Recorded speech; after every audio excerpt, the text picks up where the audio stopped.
Welcome to Girls Gone Hallmark, a Hallmark review podcast. I'm Megan, and I'm a longtime Hallmark fan. I'm Wendy. I'm a former Hallmark hater. Today we're discussing The Chicken Sisters, Episode 5, Not the Hydrangeas, y'all, which is exclusively streaming on the Hallmark Plus platform. We'd love for you to follow us on Instagram. Join us there. We have 2 Instagram accounts, Girls Gone Hallmark and Megan and Wendy. Come jump into our Facebook group. There was a little bit of discussion about this particular episode in the Facebook group over the weekend. It's Girls Gone Hallmark in Facebook groups. I'll leave a link in the show notes. You have thoughts on the podcast or the Chicken Sisters or anything else, because maybe you're not on Facebook, you can always email us at girlsgonehallmark@gmail.com. And by the way, if you're noticing some new intro music to the podcast, we had to change things up, and so we have new music. Please tell us you like it, because We spent our entire morning picking something. Choosing the music is really difficult, and it has to be affordable, and you have to make sure that it can be used everywhere. Lie to us if you have to, but also if you happen to be an independent music producer and you're dying to produce a custom intro and outro for Girls Gone Hallmark, reach out to us, girlsgonehallmark@gmail.com. For free would even be better. Okay. It was a pro bono music production. I mean, we will put your name in every single show note if you want us to. Hey, do you want to hear a synopsis? Mm-hmm. Amanda and May have a sisterly sleepover that helps them rekindle their bond while Nancy and Gus butt heads. I know you don't like this show. I want to put out there that I do. So, okay, I'm glad you brought it up. Let's talk about it. Okay. Episode 1 I really liked. Then it went downhill, and then it kind of got better. I thought this episode was good too, but when I watch it, I get the same feelings as I did when I had to watch Ride. That makes me really sad, because I think this is a whole different caliber of show. I agree with you, but I just find the characters so hard to like. I need to root for somebody. And I'm kind of rooting for somebody, but we're going to get into those details. I need something different from it, though, and I can't pinpoint what it is. Well, that's fair. Honestly, you know what it is? I'm going to bleep out everything Wendy just said, but y'all, the tea is piping hot over here. Look, I enjoy this show. It does not feel like a chore to me to watch it. So let's get into this episode. Okay. We do have a little handful of news and notes for this episode. This episode was written by Mano Agapian. Mano is both an actor and a writer, and his previous writing credits include the Netflix series Pretty Smart and the 2021 reboot of Punky Brewster on Peacock. Shannon Coley directed this episode. In her list of 25 directing credits, she has directed 2 Hannah Swenson mysteries, One Bad Apple, and A Zest for Death. Outside of Hallmark, Shannon has directed episodes for Firefly Lane, One of Us is Lying, Nancy Drew, and Supergirl. We have some new actors to credit. Caitlin Howden plays Shauna. With 25 acting credits, Caitlin has appeared in television shows like A Million Little Things, The Last of Us, Turner and Hooch, and The Babysitter's Club, which is another project that I think may need a bingo space, and this is her first project for Hallmark. Hey, I think Caitlin deserves to be in more Hallmark. Oh, yeah, she would be fantastic. Like the friend of? The sassy best friend. Listen to our Hannah Swenson episode for sassy context. Hazel Bartlett CS plays Little May in a flashback at the top of the episode. Hazel has 12 acting credits with recent appearances in the horror movie Longlegs, The Good Doctor, The Hammer, and Zoe's Extraordinary Christmas. Freya Edwards plays Little Amanda. There is absolutely no information on IMDb about this young actor. None. 0. And I don't know if she really even had any lines in this episode other than like nodding her head or being the cute little sister. Yeah. Maybe it's her first project. Perhaps. I don't know. Dan Payne, heyo, plays Gruster. Dan has 122 acting credits, having appeared in shows like Virgin River, 40 episodes of Crank Yankers, as well as one episode of Once Upon a Time. He co-starred opposite Terry Hatcher in a 2023 Christmas movie called How to Fall in Love by Christmas. For Hallmark, Dan has been in Fourth Down and Love and Christmas, She Wrote. To me, in my mind, this episode was like the one where Amanda almost has a redemption arc. So let's talk about it. Okay. Amanda bounces all around town trying to find a place to land. We had suspected at the end of last episode that she went to May's. She, in fact, goes to Shauna's. I love that choice. But she gets bounced out of Shauna's. Gus turns her away. And there's something about this scene. They act like at the end of the episode, they act like it was a big reveal that the reason Amanda couldn't stay there was too much stuff. That was obvious to me immediately. Duh. Yeah. Have you been watching? Did you notice the way Gus is like massaging her hand? Yes. In that final scene? I noticed it in this episode. She also did it in maybe last week's episode too. I think there's clues there, y'all. And then she settles for staying with May. Like, fine, I'll sleep here if there's no room at the freaking inn for me. I thought they had some nice sisterly moments. And May, once again, is the bigger person here. Like, she is sharing her truth. Because Amanda's like, you're so perfect. You think you're so perfect. And May's like, I'm not. I'm lying to my fiance. I'm a complete fraud. And I think there's jealousy. Like, I think Amanda is jealous of May. As much as she gives her a hard time for this persona she has as, like, the host of Sparkling. And that is her personality and everything in its place. I think May got out. Yeah. They had this like big fancy life in New York. And although Amanda got away from Mimi's, she's still in this town. And I think there's a lot of sour grapes. There's absolutely tons of resentment from Amanda to May. And the narrator sprinkles it in there too about like, Amanda was the one who stayed or whatever. Yes, of course there's resentment. And she sees May as like, May's perfect. May's living the perfect life, where Amanda knows that she's got a shit hand with her husband. Not that the other parts of her life are shitty, because I don't think they are truly. Maybe her relationship with her mom, but she has a wonderful relationship with Nancy. She's got a great kid. She just has a shitty husband. And the final scene in the episode where she's in the kitchen, I'm like, she's got a nice house. Yeah. Like she seems like she lives a very comfortable life in that regard. Right. I thought it was interesting.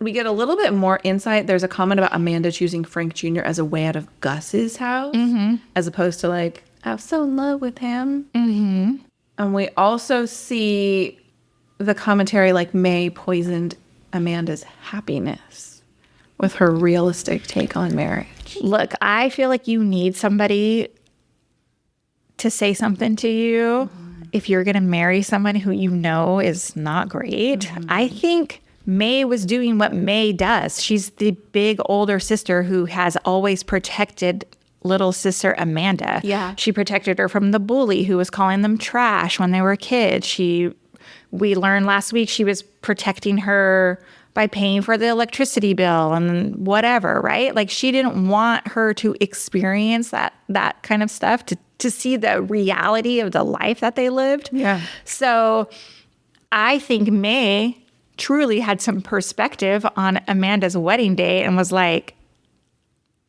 you have so much more than this. That's basically what it boils down to. May knows Amanda has so much more to offer. Yeah. Out of life, or can get so much more out of life. Like, she has passions and she should be pursuing that. Like, she shouldn't be making fried chicken and cleaning oil crates or whatever. Artist. Like, you have a talent. You explore that. Exactly. And like our teenagers, they don't want to hear it, right? They don't want to hear it from somebody else. Well, she didn't want to be told that she was wrong. She didn't want to be told, like, here Amanda thinks, like, this is the way out. Like, I'm going to get out of my mama's house. I'm not going to be a Mimi's girl anymore. And so, in spite of the fact that, like, the guy is Frank Jr., I do think Amanda, in that time, like, loved Frank Jr. He was, as much as she knew what that meant. But I think to her, she's like, I'm doing it. Like, I did it. And then May comes in and she's like, it's not enough. Yeah. And you're right. Like a teenager, they're like, don't tell me I'm wrong. Right. So I just think Amanda is just going to forever be pissed at May. You know, they have that like sweet sister moment. They have a lot of great moments. May breaks down crying. Amanda like lays in bed with her. We saw that they have that sisterly connection. They had that like, oh, squealing over you kissing Sergio. I took issue with that scene. And I know last week you did take issue with that scene? You're like, I'm not clutching my pearls. And my notes are like, I guess I am clutching my pearls a little bit, because is this something to be celebrated? Like, May doesn't care. She wants her away from Frank Jr. May doesn't care. And I guess in May's point of view, she's like, thank God you saw that there is something else out there. Exactly. And you found joy in that. But I'm just struggling with the portrayal of this a little bit. But we're going to talk about Frank Jr. But at the end of the episode, obviously he comes back and Amanda returns. And I loved May's line. She's like, yeah, marriage is supposed to be hard sometimes, but it's not supposed to be hard all the time. Mm-hmm. And Amanda says, just because you ruined your relationship doesn't mean I have to ruin mine. Amanda's a bitch. You suck, man. As much as May was there for her over the whatever 2 days it was, that was uncalled for, I thought. This is why I don't like Amanda. Yeah, she's not likable here. I am not rooting for Amanda. Go back. Go enjoy Frank Jr. because he is garbage. So let's talk about Frankie and Frank Jr. Okay. Frankie orchestrates them getting back together. And it is so sad when she's trying to draw it out of Frank Jr. And everything he says is basically that Amanda's good at being his mom. Yeah, I'm going to stop you there. Did you see Shauna react in the background of this? You didn't know? So Shauna's like, because they're in the restaurant and Shauna's like overhearing this conversation between Frankie and her dad. And like, she kind of like steps in like she's going to say something and Frankie like holds her off like, it's all right, I got it. But yeah, it was real sad. She's real good at doing the laundry. She makes dinner you are a child. I would be so heartbroken if those are the things my husband thought about me. You know, Frankie here, she just wants her parents to get back together. And I can understand that. She's like, I want the status quo. I want life as I know it. I don't want whatever this disruption is. And Lindsay kind of tries to convince her that divorced parents are where it's at. And then we see the reality of that on the other side. And then Frankie comes full circle because Amanda comes back home. Frank Jr. goes back into his beer drinking on the recliner.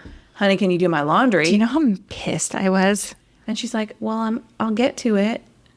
And Frankie's face was like, oh, shit. The realization. This is not what I want for my mom. Yeah, that was sad. That was super sad. And I'm hoping that Frankie here will break the cycle. Like, I hope she goes and pursues her dreams in New York and doesn't just fall into like, I'm going to be a Franny's girl then, and I'm going to fall into the same cycle, because obviously that's what's happening. Like, from Nancy to now this, it just, yikes. Yikes all around. It was sad. That was a sad ending. It was a sad ending. And I feel like Amanda was just like, I wish she would have had some sort of like realization about it.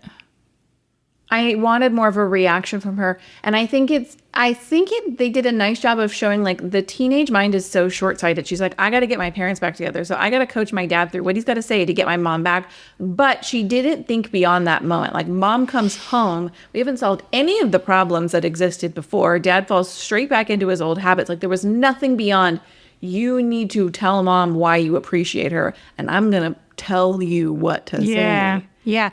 Well, because the entire Frank Jr. lied to Amanda about having the vasectomy. Like, none of that is addressed. That is such like a huge distrust. Is that the word I'm looking for? Like a huge lie. Something you would keep secret for so long from your partner is not cool. And she's just like okay with it now. All right, Nancy and Gus clash. I thought there were good things about this and bad things about it. The good things I thought about it were I loved when Gus told Nancy that Frank Sr. was, Good for nothing. yeah. Did it make you question if they actually had an affair? You know, I hadn't given it much thought, but maybe, because maybe Gus has always had that opinion of Frank Sr. And maybe Nancy was just under the assumption that something happened between those two. Or he did something else. Gus wouldn't touch him with the 10-foot pole. Yeah, and maybe. I wonder if more is going to come out there. Or if her opinion about him comes from that experience. I do not know. I did gasp when the truck with the Fran Stan sticker drove through her hydrangeas. It felt very reminiscent of our political climate right now. Right. And that's all I'm going to say about it. Yes, I agree. And it was especially heartbreaking because that's the only pretty part of Gus's house. Like, those flowers are beautiful, and we see her out there tending to them. The inside of her house is a mess. And even the outside, there's like things still piled up. Yeah. But she has those beautiful hydrangeas, and Yeah. they destroyed them. The thing I hated about their whole interaction was that stupid, like, physical fight that they got into. It was like a poking match, and then like with the just I didn't think it was like executed that well. I thought it was silly, actually. I agree. Like, these women are not going to be physically fighting with each other. But Nancy was making an extended metaphor about how, like, you have these beautiful flowers and you won't tend to them. Obviously talking about Gus's daughters, particularly Amanda. And I don't know how I feel. Like, you know, Nancy was home, plants the flowers. She's like, well, if Gus won't appreciate it, I will. But Nancy needs a good smack, too. Tell me more. Like, she is good to Amanda, but she needs to go beyond that and expect more from her son. She does confront him, and she's like, what are you going to do about it? Yeah, you need to atone for your behavior, sure. I think she really needs to hold his feet to the fire and be like, this is not how you treat people. This is not how you treat me. This is not how you treat your wife. We're not going, as a team, we are not going to allow you to get away with it. Yeah, I don't think she's ever going to do that because she has lost Frank Sr., obviously. And I think maybe she feels like if she pushes Frank Jr., Yeah, I don't think you're wrong. that he'll bounce. I don't know. The Nancy character, I had so much kind of hope for her at the beginning. I just feel like she's a real disappointment. The only romantic relationship I'm rooting for in this show is Sabrina and Gruster. Yeah. We just get glimpses of Gruster in this episode.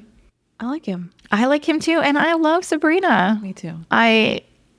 Sabrina and her daughter, Lindsay, in that moment in the bedroom, because Lindsay's so upset that her dad just forgot about their call, and she was so upset. And I thought she was so good in this scene.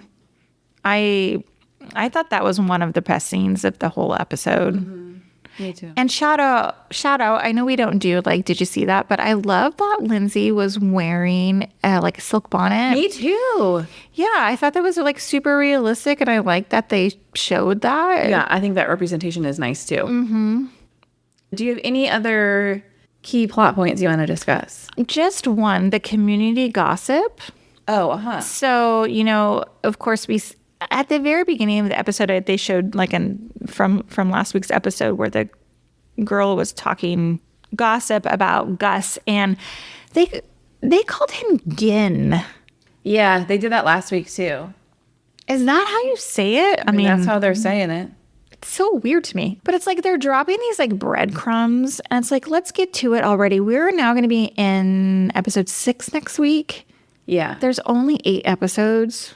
Yeah, even Nancy like spies him through the bedroom window. But come on, y'all. We all know she's not having an affair. Like, yeah. Like, and at least let the viewer in on it. Like, it's okay if you don't want the town to know. But I think it's time to stop pretending like the viewer isn't smart enough to understand what's going on here. right. Yeah. And especially with the like hand rubbing that we see Gus doing. Like, obviously there's bigger issues here. I love it when they let the viewer in on it. It could be done without coming out and telling us. Let's talk Cluckworthy moments. Sure. So never before seen on Hallmark, as far as I know, Hangover. Yeah. Love that. I love the line, "It's vintage diva," Patrick to Sabrina. Also, Nancy is talking to Frank Jr., and he's like, "She left." And she's like, "Can you blame her, Frank Jr.?" And his line is, "That's the plan." Yeah. Oh my God. Funny, shitty, but funny. And the final funny moment is making Shauna an elite level Airbnb host in addition to her many side hustles. Made me laugh. Yes, I agree with all of those. For me, I really enjoyed the like sister dynamic between Amanda and May. It was nice to see them getting together rather than fighting. Of course, it all went south at the end for that. But especially when like May is like crying in bed and Amanda sees her and just climbs into bed, I just thought that was a really, really good scene. My other one is at the end, and we already talked about it, like Frankie's realization about her family dynamic. I said this a couple episodes ago. I feel like, again, we're just scratching the surface. It's so, look, I would watch it if this show goes to as season 2. I just hope they dig in deeper to these things. These, to me, feel like very relatable topic, subject matter that people would understand, viewers would understand. This is obviously not like one of those like dreamy Hallmark shows or movies that you want to like run away. Yeah, so what I was thinking about this show is I think one of the reasons I enjoy it is that it's touching on big, important issues in a really accessible, uncomfortable way. I think it's important to tell these stories. I do too. In a way that I don't feel worse for having watched. Like, we're talking about alcoholism. We're talking about infidelity. We're talking about unhappy marriages. We're talking about deceit among spouses. We're talking about difficult parental relationships. We're talking about parenting teenagers and co-parenting relations. There's so many things going on. Is there too many things going on? I don't actually think so. Okay. I don't. Okay. Who is your feather friend of the week? Hands down, it's May. Yeah, May's like holding the town of Merinac on her back. Seriously. She's like, interesting, there's like no kitchen clash content in this episode. Except for, Sabrina catches Nancy and Gus's spray fight. Yes. Which I thought was great. Yes. Reminded us like why we're all here. But yeah, it's May. To me, she's had the most growth since returning. And I had wondered, I know you read the book, was May the central character in the story in the book? No. She and Amanda kind of share the burden in the book. Uh-huh. I did like the full circle moment with Patrick. Yes. Like even Patrick's like, I see. Yeah. Heartbreak Pie. I see what you're doing here. Yeah. Yeah. All right. Thank you for listening to this episode. Recapping and reviewing the Chicken Sisters. We have 3 more episodes to go. Y'all, we'll be back for the next 3 weeks with those. I just want to address this. There has been some discussion in our Facebook group about when stuff is coming, like from Hallmark Plus to linear or from linear to Hallmark Plus. And I don't know if we've ever discussed it here, but the idea is never for those to be one-to-one copies of each other. Yeah, I don't think so. They're intended to stand alone. They want to have fully separate audiences. And from like a business standpoint, like Hallmark is not going to be able to sell advertising on a movie like The Real West if advertisers know it's just going to be dumped to the streaming platform 2 weeks later. Yeah, I think there's some confusion that people think that once it's on linear, then it's going to end up on Hallmark Plus the next day. That's not the case. No. It's on Peacock. It's on Peacock. Friendly. Uh-huh.